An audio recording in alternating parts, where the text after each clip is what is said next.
healthy woman naturally results in a healthy household. And we're at a time in India, and especially in Indian politics, where women are not just being seen more, but they are being heard more, and as a result, the entire household and the country stands to benefit. And at that very interesting and important juncture, we are joined today on NDTV by the Women and Child Development Minister Annapurna Devi herself. Annapurna देवी जी, बहुत बहुत धन्यवाद हमसे बात करने के लिए। अभी हम जब राजनीति देखते हैं अपने देश की, एक ऐसा समय शायद हमें लग नहीं रहा था होगा जहां पर कोई भी हो, महिलाओं की बात, महिलाओं के मुद्दे, उन पर सारा फोकस आ रहा है। ऐसे में आप कैसे ये सुनिश्चित करेंगी कि इस शक्ति को एक तरीके से हार्नेस किया जाए? देखिए पद्मजा, आज बात करें तो अगर 2014 से लेकर अभी की हम बात करें तो माननीय प्रधानमंत्री श्री नरेंद्र मोदी जी का फोकस बिल्कुल महिलाओं के नेतृत्व में विकास पर रहा है। वुमेन लेड डेवलपमेंट को उन्होंने काफ़ी गंभीरता से लेते हुए उस पर काम उन्होंने किया है। और आज हम देखते हैं कि महिलाएं जिस तरह से जब उन्हें अवसर मिल रहा है तो वो हर एक क्षेत्र में आगे बढ़ रही हैं। और भारत सरकार लगातार प्रयास कर रही है कि महिलाओं से संबंधित, चाहे हम देखें जो योजनाएं हैं, प्रधानमंत्री आवास योजना जिसमें देखें तो ज़्यादातर महिलाएं यानी 77% के लगभग उसमें महिलाओं को मिला है। तो इन सारी योजनाओं के माध्यम से भी आज महिलाएं सशक्त हो रही हैं। SHGs की बात करें तो बड़ी संख्या में आज उसमें महिलाएं जुड़ी हुई हैं। तो निश्चित रूप से जब महिलाओं के हाथ में पैसा आता है तो इसका बेहतर उपयोग वो करती हैं और नारी शक्ति आगे बढ़कर देश के विकास के लिए भी वो आगे बढ़कर काम कर रही है। आज पंचायत की बात हम करें तो पंचायतों में भी लगभग 50% से ज़्यादा बहुत सारे राज्यों में मिला है आरक्षण। और सिर्फ जो आरक्षण मिला उसमें नहीं, आप देखेंगे तो 50% आरक्षण उन्हें मिला है, लेकिन उसके अलावा भी कहीं 60 कहीं 70% तक महिलाएं हैं। तो यानी कि आज हर एक जगह पे जहाँ जैसे ही अवसर मिलता है वो बेहतर ढंग से काम कर रही है। और हमें लगता है कि ये सारा चीज़ जिस तरह से हमारी सरकार ने महिलाओं के नेतृत्व में विकास जो एक संकल्प है, इस संकल्प के साथ काम किया है। और हर एक जगह पे अगर हम जेंडर बजट की बात करें इस बार की, तो सबसे ज़्यादा बढ़ोतरी इस बार जेंडर बजट में हुई है। सर्वाधिक बढ़ोतरी के साथ लगभग 5.59 लाख करोड़ रुपए जेंडर बजट में आए हैं, जो महिलाओं को फोकस करके महिलाओं पर काम होगा। पर कई लोग तो ये भी कहते हैं अन्नपूर्णा देवी जी कि आप देखिए महिलाओं को इस तरीके से पैसे दे रहे हैं, चुनाव में पैसे बांटे जा रहे हैं, क्यों पैसे के दम पर वोट मांगे जा रहे हैं, क्या कहेंगे? क्योंकि ज़्यादातर ये जो स्कीम्स होती हैं, आप देख लीजिए जिस भी चुनाव होता है, लाडली बहना होता है, या फिर आपका बिहार में जो स्कीम निकली थी, असम में, तमिलनाडु में, दे हर कोई रहा है, पर फिर भी दूसरे पर उंगली उठा रहे हैं कि भाई पैसे के दम पे चुनाव क्यों जीत रहे हैं। क्या कहेंगे आप? देखिए, इससे तो मैं नहीं मानती कि पैसे के दम पे हम चुनाव जीतते हैं या, लेकिन हाँ इतना ज़रूर है कि आज जब महिलाओं को उनके खाते में, उनके हाथ में पैसा जब मिलता है, सरकार के द्वारा जो भी पैसे दिए जाते हैं, तो उस पैसे का बेहतर उपयोग कैसे हो, और उस पैसे का वो आप अगर देखेंगी तो या तो वो अपने परिवार के लिए खर्च करते हैं या फिर अपने बच्चों की पढ़ाई पे करेंगे, बच्चों के हेल्थ पे करेंगे, बच्चों के पोषण पे करेंगे। यानी कि उस पैसे का वो सदुपयोग करती हैं और एक एक पैसा बचाकर कैसे घर को और बेहतर किया जा सके। शिक्षा के साथ साथ जो एम्पावरमेंट की बात हम करते हैं तो उस पैसे से भी बचाकर वो बेहतर करने का काम करती हैं।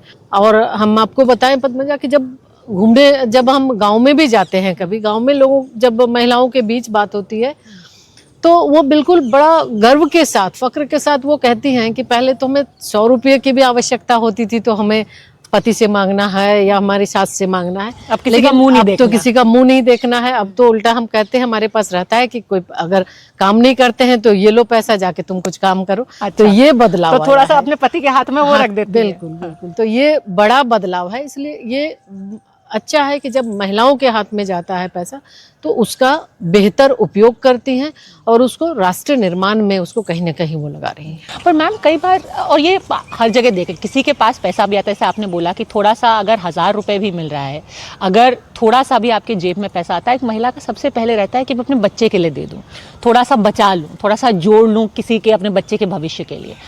अपने ऊपर खर्च नहीं करती, अपना पोषण, अपना न्यूट्रिशन, इसको आप कैसे इंश्योर करती हैं कि जो गरीब से गरीब महिला है, गरीब से गरीब तबका है, वो जिसको कहते हैं खुद का न्यूट्रिशन, खुद का पोषण, कैसे उसको, आप जो गैप है उसको कैसे क्लोज करेंगे?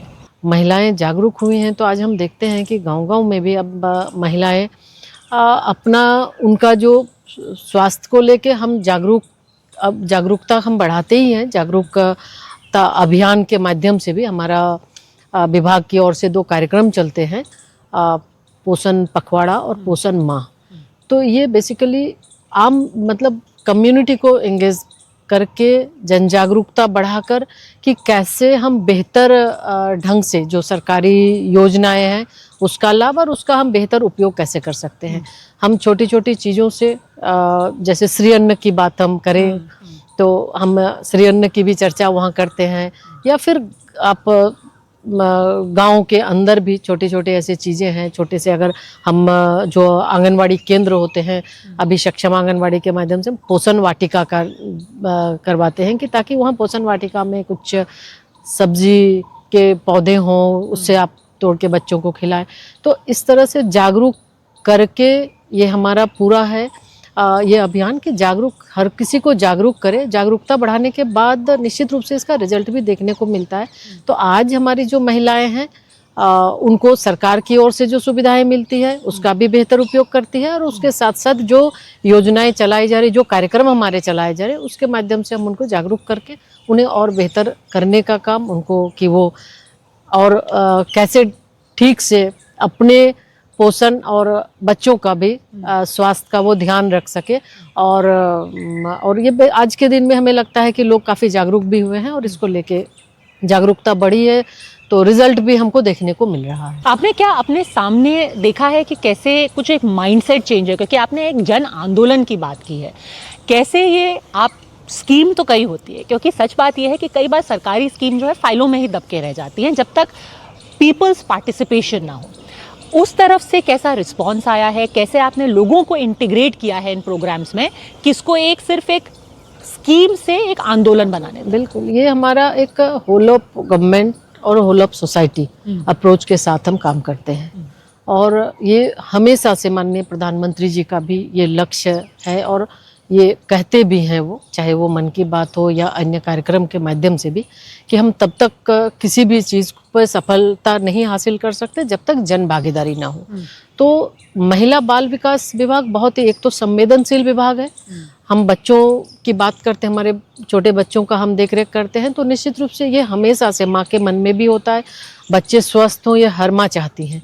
तो हम इस हमारे जो पोषण माह जो चर्चा हमने किया, पोषण माह और पोषण अभियान, सितंबर के महीने में पोषण माह चलता है, तो इसके माध्यम से ज़्यादा भागीदारी आंगनवाड़ी केंद्र स्तर से जो कार्यक्रम होते हैं, तो उसमें आंगनवाड़ी वर्कर, ANM, वहाँ आशा दीदी होती हैं, और ग्रामीण जो जनप्रतिनिधि होते हैं या गांव के लोग, जो हमारी जो लाभार्थी हैं, चाहे वो महिलाएं प्रेग्नेंट लेडी हों, लैक्टेटिंग मदर हो, एडोलसेंट गर्ल्स हों, तो उन सबको लेकर ये जन आंदोलन हम चलाते हैं। ये महीने तक चलता है, और जो आंगनबाड़ी आप अगर उसमें देखेंगे कभी, मुझे तो जाने का अवसर मिलता है, मैं जाती हूँ, तो बहुत ही अच्छा लगता है कि जब आंगनवाड़ी केंद्र की बहनें जो मिलेट्स है उसके तरह तरह के रेसिपीज वो बना के वो लाते हैं, यानी कि तो वो भी अडैप्ट कर रहे हैं, अडैप्ट कर रहे हैं, बिल्कुल नई नई रेसिपीज अडैप्ट कर रहे हैं। और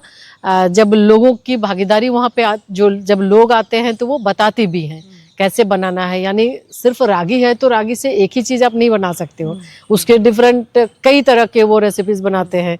तो बहुत ही अच्छा लगता है कि अब सब जागरूक हो रहे हैं, और उससे जन भागीदारी से जानकारी मिल जाती है कितनी योजनाएं चलाई जा रही है, किस तरह की योजनाएं हैं, किनके लिए योजनाएं हैं।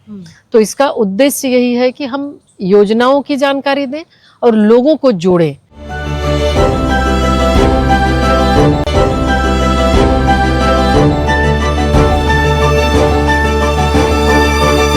गांव में, छोटे शहरों में और ख़ास तौर पे गांव में, कस्बों में क्या इतनी जागरूकता है कि कितना आपको अपना देखभाल करनी है, किस तरीके का पोषण आपको चाहिए, क्या उसके लिए कोई स्पेशल उनको कोई कार्यक्रम है, कोई उनको अवेयरनेस दी जा रही है? तो गांव में भी अब जागरूकता बढ़ी है और अब महिलाएं जब प्रेग्नेंट होती हैं तो या तो आंगनबाड़ी वर्कर या फिर आशा वर्कर, आशा दीदी होती हैं जो, तो उनके संपर्क में आकर क्या कर सकते हैं, क्या हमारी सरकार से क्या सुविधाएं हमें मिल सकती हैं, ये इसके बारे में भी वो जानकारी लेती हैं। आंगनबाड़ी बहनों का भी हम कहेंगे कि बहुत ही ज़्यादा उसकी महत्वपूर्ण भूमिका भी होती है कि सरकार के जो काम है उसके बारे में सपोज कि प्रधानमंत्री मातृवंदना योजना एक जो हम योजना देते हैं, तो उस योजना का कब उन्हें आना है, कब उनको रजिस्ट्रेशन कराना है,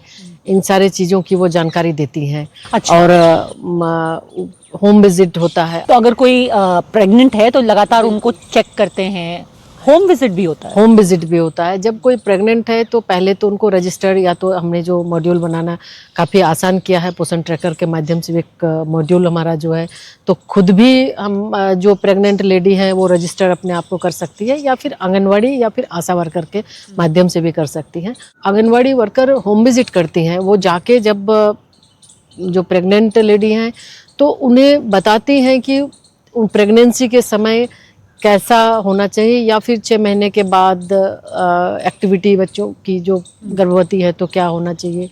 और उसके साथ साथ जब फिर बच्चे होते हैं तो उसके बाद भी वो जाके घर पे होम विजिट के माध्यम से 3 महीने में बच्चे को कितना वेट क्या होना चाहिए, बच्चों की एक्टिविटी क्या होनी चाहिए, इस तरह वो जाके बताती हैं। तो और वो खुद भी आती हैं आंगनवाड़ी केंद्र में भी आके वो काम करते। तो अलग अलग तरीके से हम होल ऑफ गवर्नमेंट की बात हमने की, तो कई विभाग मिल के हम उसमें काम करते हैं और निश्चित रूप से उससे फ़ायदा भी है, लोगों में जागरूकता बढ़ी है। और अब ग्रामीण क्षेत्र में भी आप कह सकती हैं कि महिलाएं आगे बढ़कर अपने हेल्थ के प्रति काफ़ी वो भी सजग हो रही हैं कि कैसे हम एक स्वस्थ बच्चे को जन्म दें। और ये भी लगता है आपको कि जैसे जैसे जब आपने बोला कि हर कोई बहन स्मार्टफोन चलाती है, तो एक ये भी जागरूकता होगी कि भाई सरकार हमारे लिए कर रही है, ये हमारा हक है, कोई हम पर दया नहीं कर रहा है, ये हक के तौर पर हम लेंगे क्योंकि हम भी इस देश को उतना ही कंट्रीब्यूट कर रहे हैं जितना कोई आदमी कर रहा है। ये आपने देखा है ऐसा चेंज होते हुए? बिल्कुल, मतलब अगर देखें तो बहुत ही चेंज है इस अभी। अगर हम अपनी बात करें कि जब पॉलिटिक्स में जब स्टार्टिंग 98 में आई थी, तो एक उस समय जब गांव जाते थे तो बहुत कम महिलाएं आगे आती थी। स्कूल में जाओ तो बच्चियों की संख्या कम होती थी, कम एज में शादी कर देना। और आज जब जाते हैं तो आज बिल्कुल ही वो बदला सा है। आज गांव में आगे महिलाएं ही होती हैं, आज हर जगह महिलाएं ही दिखती हैं। आज स्कूल में जाओ तो ग्रामीण क्षेत्र के भी विद्यालय अगर हैं तो वहाँ भी हमारी बेटियाँ बहुत अच्छे से पढ़ाई के साथ साथ अन्य एक्टिविटीज़ में भी वो भाग लेती हैं। तो ये बदलाव लोगों में, सोच में एक चेंज आया है। अब हक की बात आपने की तो कि सरकार हमें देती है, बेटी बेटा में फ़र्क नहीं है। बहुत सारे गांव में आज अगर अब देखें तो बेटियों को अच्छी शिक्षा हमें देना है, बेटों के बराबर करना है। सरकार से हमें बेटियों के लिए ये सारी योजनाएं मिल रही है, फिर हम पीछे क्यों। तो बदलाव बहुत आया है और इससे हमें लगता है कि बिल्कुल अब महिलाएं जैसे जैसे वो आर्थिक सशक्तिकरण की ओर बढ़ रही हैं, राष्ट्र निर्माण में उसकी भागीदारी हो रही है और उसके साथ साथ हर एक क्षेत्र में अब आगे बढ़कर काम कर रही हैं। हमने जो फीमेल न्यूट्रिशन है, जो महिलाओं के बीच का पोषण है, उसकी तो बात की, पर जो एक हमारा हिस्टोरिकल एक हुआ करता था, एक वक्त था, मुझे याद है जब इतना बात होती थी, आपका जो रेशियो है, जब मतलब जो बच्चे पैदा होते ही मर जाते थे, किस किस तरीके की बीमारी उनको होती थी, ये आए दिन अखबारों की सुर्खियाँ बनती थी। क्या आपने कोई डिफरेंस देखा है पिछले 8 सालों में जहाँ पर इसको लेकर के क्या काम किया गया है कि ख़ास तौर पर जो हमारे गांव के इलाके हैं, जहाँ पर बच्चे जो कि शायद उतने प्रॉस्परस उससे नहीं आते बैकग्राउंड से, कैसे इस डेमोग्राफिक को टारगेट किया जा सकता है कि उनको भी उतना ही पोषण मिले जितना किसी शहर में रहते हुए बच्चे को? बिल्कुल, इसके लिए जो सरकार मतलब महिला बाल विकास मंत्रालय काम कर रही है और इसमें हम स्टार्टिंग प्रेगनेंसी से, जैसे हमने पहले भी कहा कि प्रेगनेंसी के दौर से ही हम उसको डिटेक्ट, जो महिलाएं हैं उनको ट्रैकर में वो ऑनलाइन वो आती हैं, उसके बाद उनका उसी समय से ट्रैकिंग होता है। एंटीनेटल हेल्थ मिनिस्ट्री के साथ मिलकर एंटीनेटल चेकिंग होती है और उसके बाद धीरे धीरे ये सरकार की जो योजनाएं हैं उसका तो लाभ हम देते ही हैं और उसके साथ साथ ये टारगेट है कि अब इंस्टीट्यूशनल डिलीवरी का, और लगभग आप अगर अभी देखेंगे तो लगभग हमें लगता है 98% से ज़्यादा अब इंस्टीट्यूशनल डिलीवरी हो रहा है। पहले ये MMR IMR में काफ़ी जो हम लोगों को दिखता था कि बहुत ज़्यादा बच्चे, जन्म से बच्चे मैटरनल मोर्टेलिटी मोर्टेलिटी रेट, हाँ। तो अब ये इसमें काफ़ी कमी आई है और हमें और ये सब इन सारे जो सरकार की जो योजनाएं हैं, सरकार के हस्तक्षेप और लगातार आंगनवाड़ी, आशा, ANM के जो हस्तक्षेप होते हैं उनसे मिलना, उनसे लगातार उनको जानकारी देना और सरकार इंस्टीट्यूशनल डिलीवरी के लिए भी काफ़ी प्रोत्साहित की है। आज इसी का नतीजा है कि आज सुधार हुआ है और निश्चित रूप से आप जब जाएंगे तो गांव में भी आज कहीं भी ये दृश्य अब देखने को नहीं मिलता है कि पहले जैसे ये MMR IMR की जो बातें आती थी तो अभी बहुत ही कम हुआ है। गांव में भी अब इंस्टीट्यूशनल डिलीवरी की ओर लोग जाते हैं और आशा और आंगनवाड़ी वर्कर काफ़ी उनको हेल्प भी करते हैं और जिससे सुधार काफ़ी आ रहा है। लोगों में जागरूकता बढ़ी है सरकार की योजनाओं के प्रति भी कि सरकार हमारे लिए खड़ी है, सरकार की योजनाओं का लाभ हमें मिल रहा है, चाहे अलग अलग विभागों के माध्यम से हो और निश्चित रूप से इसका फ़ायदा बेहतर ढंग से हमारी अब गांव की महिलाएं उठा रही हैं, पोषण का हो या अन्य हर चीज़ों को। और अब एक अगला कदम सरकार लेने जा रही है। इतना अपने मंत्रालय ने, सरकार ने महिलाओं को एक अपना बिल्कुल जिसको कहते हैं ना टारगेट ऑडियंस रखा है और अब अगला कदम है महिला शक्ति वंदन बिल। क्या लगेगा भारत देश महिला शक्ति वंदन बिल के आने के बाद? नारी शक्ति वंदन अधिनियम अभी तो ये बिल्कुल एक माननीय प्रधानमंत्री जी के द्वारा ये बिल जो कई दशकों से आ नहीं पा रहा था, ये पास नहीं हो रहा था। निश्चित रूप से ये एक मजबूत इच्छा शक्ति और जो कि माननीय प्रधानमंत्री जी का लक्ष्य महिलाओं के नेतृत्व में विकास, वुमेन लेड डेवलपमेंट, तो कहीं ना कहीं ये दिखता है। और अभी निश्चित तौर पे जब अभी तो महिलाएं पंचायत में 50% 60% है, लेकिन आने वाले समय में अब लोकसभा, अब सबसे बड़े पंचायत में अब महिलाएं बैठेंगी, नेतृत्व करेंगी।